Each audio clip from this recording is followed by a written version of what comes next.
আমি রয়েছি কলকাতা জনবার্তা নিউজ। এই মুহূর্তে আমি রয়েছি ছালনি প্রিয়া। আমরা এতক্ষণ ধরে যার অপেক্ষা করছিলাম সেই ইসকন আসতে চলেছে। আমরা আপনারা দেখতে পাচ্ছেন চারদিকে মানুষ কত জমায়েত হয়েছে, কত জনগণ এসে উপস্থিত হয়েছে এই জমায়েত দেখানোর জন্য। এই যে ইসকনের যে এত বড় উদ্যোগ, যে এখনো মানুষ এই যে পথে জড়িত হয়েছে, পুলিশ প্রশাসন থেকে সকলেই যেন উপস্থিত হয়েছে। আমি রয়েছি সেই ইসকনের এতক্ষণ ধরে যার অপেক্ষা মানুষ যেন অধীর আগ্রহে দাঁড়িয়েছিল, এখন সেই প্রয়োজনে সমাপ্তি হতে চলেছে। কত মানুষ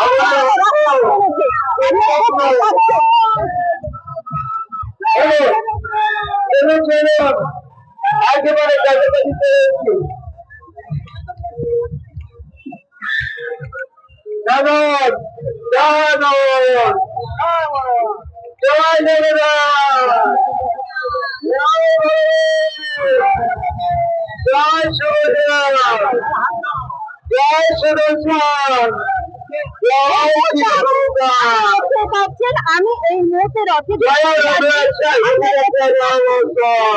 যে এত রথযাত্রা